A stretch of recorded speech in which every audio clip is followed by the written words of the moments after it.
The Red Sox are red hot. Make it 7 in a row for Boston, who's at the top of the AL wildcard, is the top of the AL East. Next, this is MLB Game Night. When that final out is made, you know it's time for Locked On MLB Game Night. All the post-game reactions to every game across the league, every single night, with insights only the hosts at Locked On can provide. Prepare to experience game day reactions like never before. Only on Locked On MLB Game Night. Your team every day. Thanks for being here for another edition of Locked On MLB Game Night. Every game, every night. My name's Jon Frisch. I'm one half of Locked On Angels and one half of the host here on Game Night. With me is my partner in crime, J.D. Hafron, host of Locked On Cardinals. And he was up for the role of Superman in the new movie. Just missed out. Just missed it. Sorry about that, JD. But it wasn't tall enough. Hey, coming up on today's show, it's the same story, different day for the New York Yankees. The Brewers just can't stop winning, and the A's go off on the Washington Nationals. Before we get to all that, I want to thank our friends at Monarch Money. Take control of your finances with Monarch Money. Use the code LOCKEDONMLB at monarchmoney.com for 50% off your first year. JD, feels like every week we got a new hottest team in baseball, and right now it's the Boston Red Sox. They had their ace on the mound with Garrett Crochet taking the ball. He faced Ryan Berger of the Royals, who came over from the Padres in the Freddie Fermin trade. And let's take it to Gabby of Locked On Red Sox to tell us all the things that the Red Sox are doing right now. Let's hear about it. 7 in a row, baby. I'm Gabby Maljanian from Locked On Red Sox. The Red Sox just won 6-2 against the Kansas City Royals to win their 7th straight game and their 4th consecutive series. Now, some of the biggest things that are working for this Red Sox team right now, situational hitting. Capitalizing with runners on base has been a big theme of this Red Sox team as of late, whereas if you look at earlier in the season, they really struggled to score with runners on base, and that's been a big thing as of late. Trevor Story stays hot. Huge season for him right now, and he's just been rolling and rolling. Great day for him, great day for Willie Abreu, and most of all, great day for Garrett Crochet, who just continues to bring ace caliber stuff every time he's on the mound. So got to keep this momentum rolling. This team is playing really good baseball right now, and it's truly amazing to see. Go for the sweep tomorrow. Tune into Locked On Red Sox on any podcast platform for more on this Red Sox team. Yeah, Gabby, very excited about 7 in a row for the Red Sox. They had a 10-game win streak earlier this year. I think, was that June, July? It was sometime recently, but they're rolling again, man. And it was a big night, as Gabby mentioned. Bregman walks and scores twice. Willie Abreu 2 for 4 with 2 RBI. The finally healthy Trevor Story 2 for 4 with 3 ribbies. And Romy Gonzalez has a 2-hit night as well. Crochet picks up his 13th win of the year, lowers his ERA to 2.24 on the season. JD, the Red Sox, they're just behind Toronto by 3 games in the AL East, but they do hold the top spot in the American League wild card. 7 in a row. Everyone is back. Seems to be healthy. Do things hold up for the Red Sox the rest of the way? Can they get to the top of the AL East? What do you say? I think they definitely have a chance to do that. When you compare them just to the Blue Jays, offensively, both of these teams can hit the ball quite well. I'll give it a toss up there. Maybe the Red Sox even a little bit better as far as, just names and the way things have been going for them. But it comes down to pitching normally. Yeah. And when you look at the Red Sox pitching staff and you look at what Toronto's got, and I got to give the edge to Boston in that one. First off, Crochet obviously has been a huge acquisition for them. Brian Bayo has been great. Lucas Giolito, I know he's been a little inconsistent from time to time, but has also pitched pretty darn well. Walker Buehler, a guy that, when he's gotten to the playoffs, we saw him last year with the Dodgers, can do some good things as well. So they just got Dustin May from the Dodgers too. So that's got Dustin May. Like I see that, and then I look at Toronto, and their pitching staff's fine, but yeah, which one would I bet on faltering or falling off a little more quicker? I think Toronto would do it first. So I'm going to roll with the Red Sox pitching staff here and say that if they get up close enough, they can catch them. Yeah. Yeah, it's going to be interesting the rest of the way. I'm somebody who has watched the Red Sox over the season have the highest of highs and the lowest of lows because, we've been on here almost every night this year, and we've seen Gabby talk about this pitching staff, this coaching staff, this hitting in the lineup is just no good. So I when they're all together, they're great. And when they have it all together, they do fantastic. But I gotta stay healthy. Yeah, they got to stay healthy and they got to stay consistent. And I think that's what's going to make it for the Red Sox the rest of the way. Let's take it to their AL East rivals as the Yankees meet the Rangers in Texas. They got Aaron Judge back, but he wasn't enough to get them back in the win column after 4 straight losses. Brian from Locked On Yankees, he's got some harsh words for this team and the bullpen decision-making of Mr. 1 Aaron Boone. This team stinks. Another day, another loss. What else is new? I'm Brian McKeon from Locked On Yankees. A 2-0 loss for the New York Yankees as they fail to score, get anything going on offense, and get absolutely dominated by the former Yankee Nathan Eovaldi. I have a lot of trouble understanding late in this game how you keep Devin Williams in. He's struggled the last 2 months, pretty much his entire Yankee tenure, hasn't been able to pitch. You see him not able to find the strike zone, and then you keep him in the game when you have David Bednar up and ready to go. Why was David Bednar up, warming up, ready to go, if you're not going to use him in that spot once Devin Williams loads the bases? I don't understand that. I can't rationalize it. I can't grasp it. It's whatever this manager decides to do. Listen, they weren't going to win this game anyway. They weren't hitting. They got 1 hit by Nathan Eovaldi. They got a second hit late in this game. This team wasn't winning this game anyway because this team's not good. We'll discuss all of it on Locked On Yankees. Look, there's no shame in not being able to hit Nathan Eovaldi, but there is shame in going to Devin Williams again, because one night after blowing the save in the 9th, they put him right back in there, tie game, 8th inning, and it did not work out. He allowed that double to Rowdy Tellez. So the Rangers win this one 2-0. Aaron Judge 0 for 3 with 2 strikeouts. Eovaldi, 8 innings pitched, 1 hit, 6 Ks. 10th win, lowered his ERA to a tiny 1.38 over 19 starts. Phil Maton picks up his first save with the Rangers. The Rangers are 60-55, right in the thick of the AL wildcard race, while the Yankees dropped to 60-54, their 5th straight loss, sinking like a lead balloon, my friend. This is how bad it's going for the New York Yankees right now. They just got Jake Bird from the trade deadline, and they got him from the Rockies for their 10th and 28th ranked prospects, just now optioned to the minors after 3 appearances and an ERA of 27. He's down in AAA. Here's the thing, JD. We talked about this last night, and I want to make sure I have the order right, but it was Camilo Doval, David Bednar, and Devin Williams in the 9th. So then they're like, you know what? Let's let somebody else finish this one. Let's go to Devin Williams in the 8th. We got Bednar warming up. That didn't work either, did it?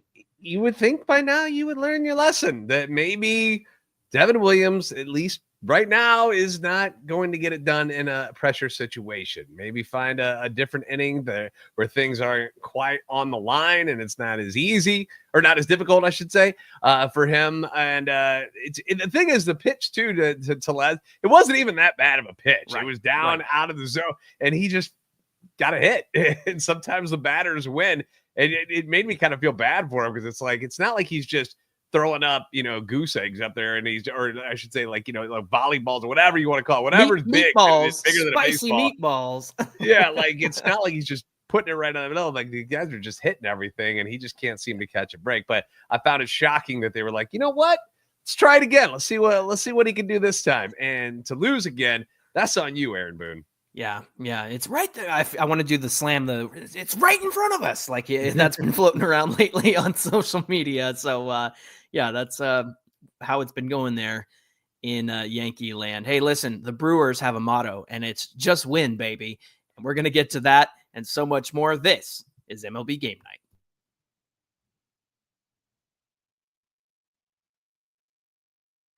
Today's episode being brought to you by Gameday Hue. Now, Gameday Hue, if you aren't familiar with them yet, they make clean, no-logo gear with team-inspired colorways for every pro and college fan bases. So it doesn't matter what team you like. They got a combination. It's going to match whatever team that you're a fan of, and it's all about letting your colors speak for you.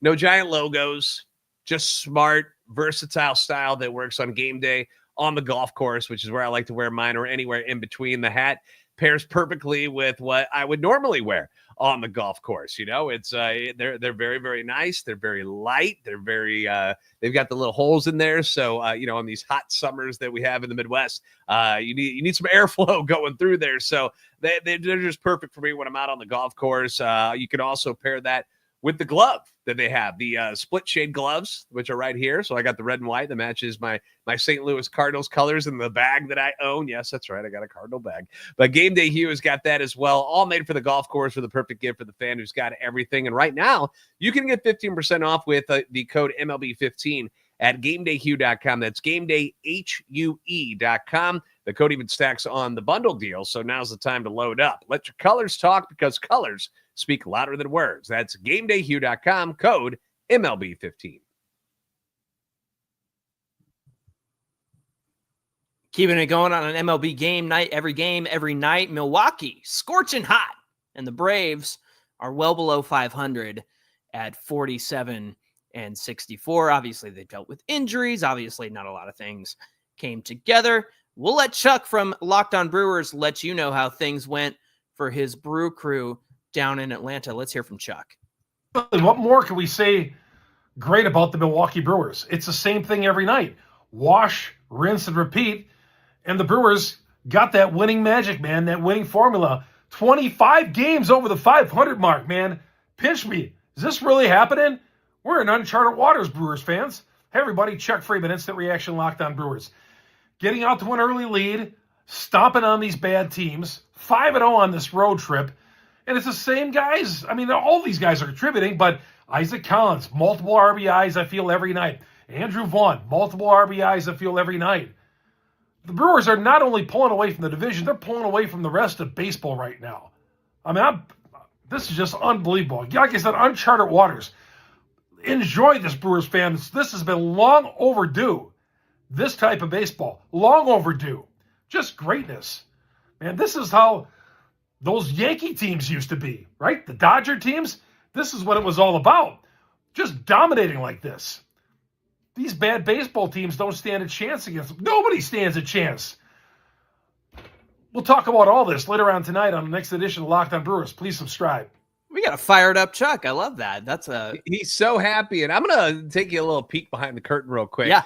Chuck was not like this in April, in May, when we would text each other. He's like, Brewers, nope, not really all that great. I wouldn't expect too much from us. When we were in a series between the Brewers and the Cardinals, and he was talking glowingly about how the Cardinals were playing and how, the Brewers, same old stuff.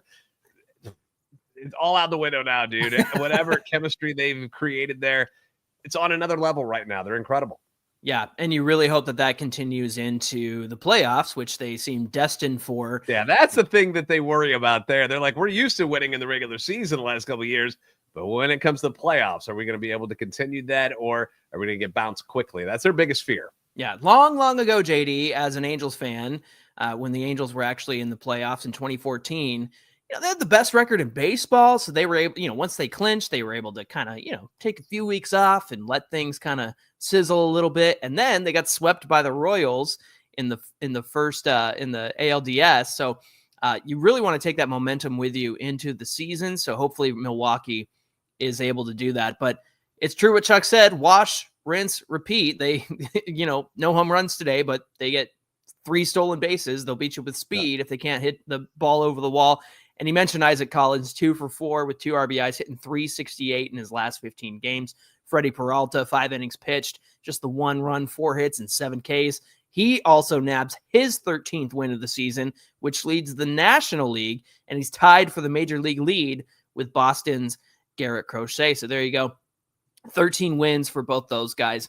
Let's take it to the Queen City. No, that's Cincinnati. My bad. Let's take it to Queens. That's what I meant to say. As the Mets host the Guardians, just when all hope was lost for Cleveland. They're now winners in 6 of their last 7. Justin Latta from Locked On Guardian, he tells us why there's hope once again in the land.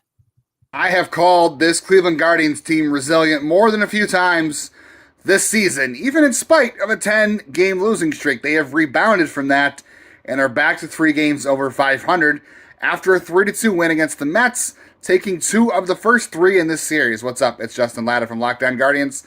The Guardians, they are never saying die. The offense guards balled the Mets again. They beat Tyler Rogers, one of the Mets' big trade deadline acquisitions, for the second night in a row. Logan Allen had a very poor start. We had walks, we had errors, we had wild pitches in the first 2 innings, got a key double play in that second inning, and then the Mets didn't score the rest of the night.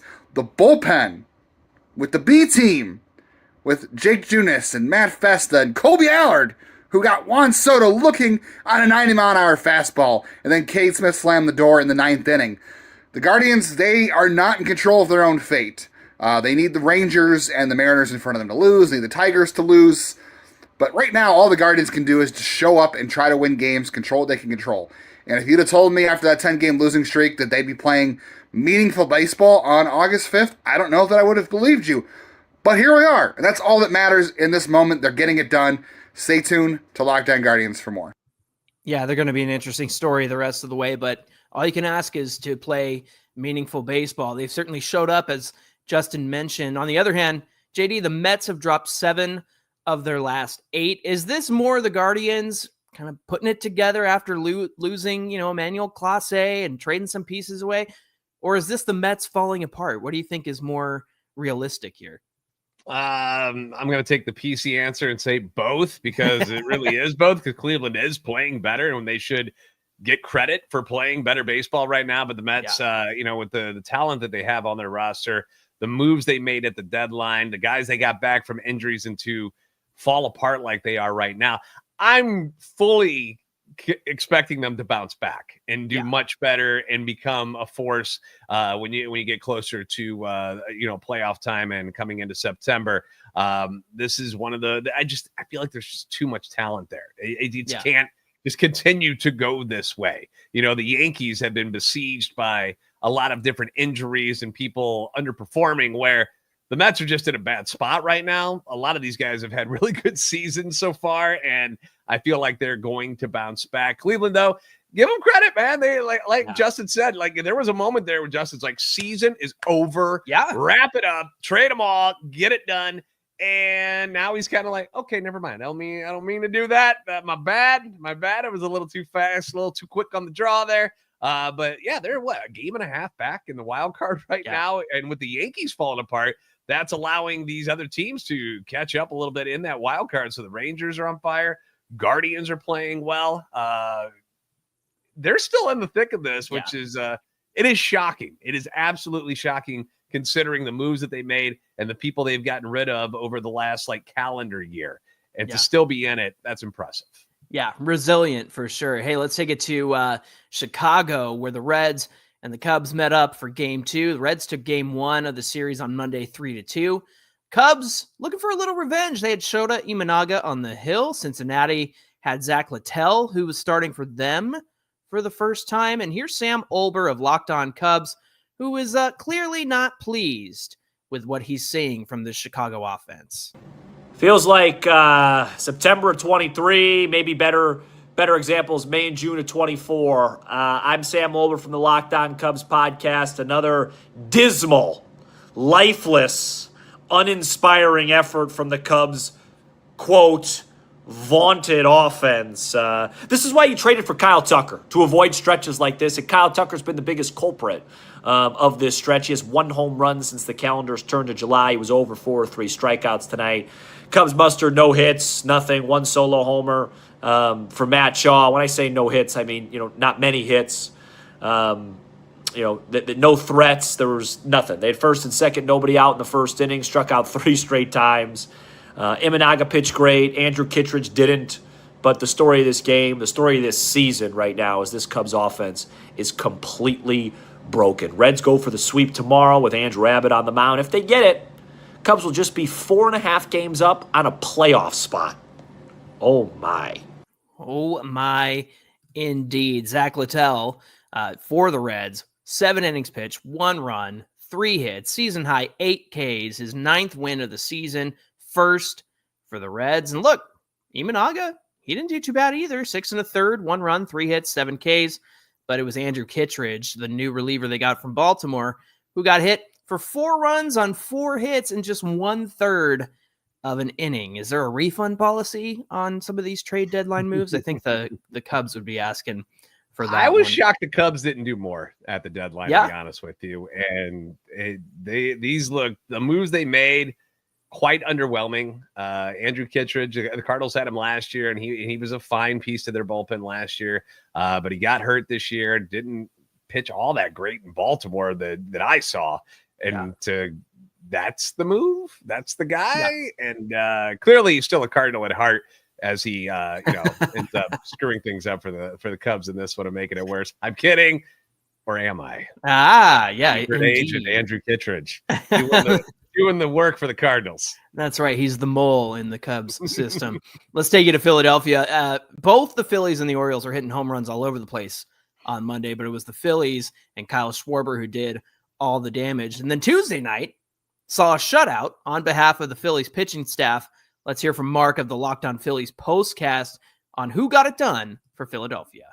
Blanked the Baltimore Orioles 5-0 Tuesday night in what can be referred to as a bit of a redemption game for some of the, quote, bottom feeders like Max Kepler. Kepler's words, not mine. First, let's look at Taijuan Walker. Walker goes out there, tosses 6 scoreless innings, allowing just 4 hits, and did not issue a walk. It's the first time since 2016 Taijuan Walker has put up numbers like that in a start. He picks up the victory. Then Max Kepler, a guy who has lost playing time, a guy who has not had a good year and looking to lose more playing time with Harrison Bader now being acquired at the trade deadline. But Kepler gets the start tonight, belts a 2-run home run in the second inning to help give the Phillies a 3-0 lead. Brandon Marsh stayed hot. He had a home run in this one. Also another base knock for himself. And then Bryson Stott gets you an RBI triple, one of his 2 hits tonight, to help the Phillies get to this 5-run performance. Shout out to my hometown guy, Taijuan Walker, for getting it done. Phillies win their 3rd in a row, increase their lead in the NL East over the Mets. 2.5 games after the Mets lost this one today. JD, take us to Hollywood, my friend, as your Cardinals met the Dodgers for their game 2. Yeah, game 1 last night, both starting pitchers were awesome. Sonny Gray for the Cardinals, outstanding. Tyler Glasnow was very good. Cardinals ended up coming up with some more clutch late inning offense to sneak one past the Dodgers. Miles Michaelis got the start tonight for the Cardinals, and I like to call it Michaelis roulette. My everydayers over at Locked On Cardinals know this.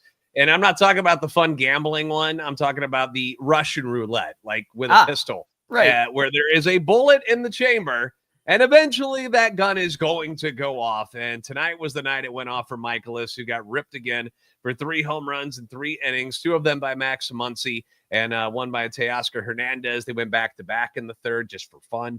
Michaelis allowed 5 runs on 7 hits. 6 of those were extra bases in just 3 innings of work. He's now allowed 21 dingers on the season, which puts him 3 behind the NL league leader. So, really striving to, take that top spot. Emmett Sheehan for the Dodgers. He goes 5 innings in this one. He allowed a 2-run home run to Nolan Gorman, but otherwise he was pretty darn good. Struck out 5. Max Muncy and Hernandez, they combined to go 7 for 10 in the game, 4 home runs, 8 RBIs. They dominated. It just wasn't a great night for the Cardinals pitching staff. 3 of the 5 guys that they used tonight just looked terrible. And that was really the story behind this one. Dodgers bats came to life against the inept pitching of the Cardinals. We mentioned Dustin May to the Red Sox, and that kind of opened up a spot for Emmett Sheehan, who's been up and down this season. He's done some long relief, after Shohei Ohtani. Based on what you saw tonight, do you think that was the right move for the Dodgers? The Dustin May thing, when he's healthy, he looks and has this repertoire that is just nasty. He looks like he should be an incredible pitcher, and it just never came to fruition in a Dodgers uniform. The injuries obviously are a big part of that, but I think that is the point, that it was just look, we've tried. he didn't pitch all that great this year. Like if you go look at the numbers, they weren't as strong as you would think they would be with the kind of stuff he has. So I was all for it. I feel like it was a good move by the Dodgers to be like, look, man, we've tried. We're going to give somebody else a chance. Let's put you somewhere else that, we can get something in return. And lo and behold, he lands in Boston. And I wish him the best because I think he's got a lot to offer. But just those injuries, he's got to stay on the field. Yeah, and he's the one guy in the rotation who had been, a stalwart all season long while everybody else got hurt and had to go on the injured list. And poor Dustin May coming back from his injuries, and the salad of death that cut his throat. I think that was also an injury that he had to deal with, a very dangerous situation. So yeah, very interesting moves there. Hey, when we come back, we're going to be talking about Shea Bangaliers making history in DC. This is MLB Game Night.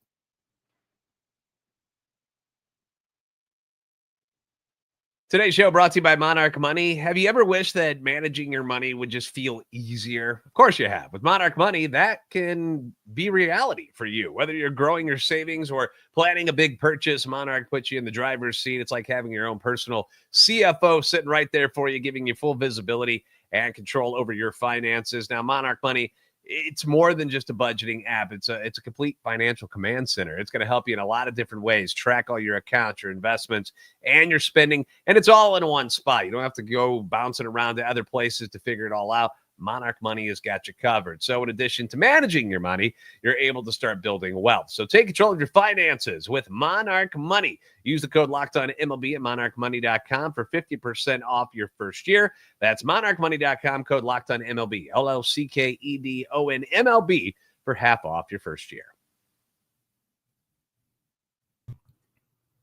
JD, it's never a good thing when you have to bring up a base running coach or an umpire in a game and that they factor in to the decision. And that's exactly what happened in this game between the Rays and the Angels. The Angels had a nice no sweat victory on Monday versus the Rays. It was like the easiest game on my stress levels there's been. Unfortunately, Jose Soriano completely fell apart for the Angels in the fourth inning. Rays put up 7 runs on 7 hits, and I needed a 7-7 after this game. But one thing about the Angels is that they don't quit. And Joe Adell had a 2-run home run off of Ryan Pepio in the 5th inning. And the 5th inning had all the makings of a rally. However, it was Bo Porter sending Logan O'Hoppe home on a no outs double from Christian Moore. He gets thrown out at the plate. And so there's really no reason to send him when there's nobody out and you have runners on second and third. That changed the whole trajectory of the inning, and it was a rally killer. And then again, Joe Adell hit a RBI single, would have been out at second base because he tried to stretch it to a double, but the ball skipped away and gingerly rolled out into center field. And Taylor Ward, who was on third base, is still at third base, even though the ball got away because Bo Porter didn't send him from third base. And so this one really was a bummer because of that bad start from Soriano, but there was the potential for them to be 7. It would be 7-5 in favor of the Rays. This one ended up being a 7-3 loss due to that bad base coach decisions and being a rally killer. Again, 7 runs is a lot to overcome, and I think the Angels could have done it had it not been for Bo Porter and his Bo Poor decisions over there at third base. So I've been calling him Bozo Porter all night because I'm just upset about this one. Let's take it to another AL West team in the Astros down in Miami. Mighty Marlins might have had their good fortunes run out because they have come up against the Astros, who really pieced everything back together at the trade deadline. And Brett from Locked On Astros is going to tell us how the Stros got it done in Miami. And boom goes the dynamite. That's 2 games in a row in Miami. Hello, I'm H-Town Willhouse here with Locked On Astros. And the Astros win 2 games after the 3-game slide in Boston. Put that behind them. Why not? Go ahead and grab an opener. That's right. You get the guys on the mound doing their thing. The Astros beat the Marlins. They hit 2 home runs. They get several players with multiple hits. Everybody in the lineup got involved. Offensively speaking, 7 runs on the night. You love to see it. A great victory. And tomorrow, the Spaghetti Monster Mr. Spencer Arrighetti, the spaghetti man himself, will be on the mound, and he is given a limit of about 85 to 90 pitches. We'll see how he goes. If all goes well and the Jesus Sanchez vibes continue, the Carlos Correa vibes continue, the Astros can get a sweep in Miami before they have a day off to face the struggling New York Yankees. But I hear Aaron Judge is being reinstated, so that's going to be tough competition. So you know what? Stay tuned into Locked On Astros. Remember, we're your team every day. Yeah, Astros take this one 7-3. Everybody in the lineup, starting lineup, got a hit. It's weird seeing Jeremy Pena and Carlos Correa together on the field in 2025. But JD, I feel like the Astros had maybe the most underrated trade deadline in all of baseball. What do you think?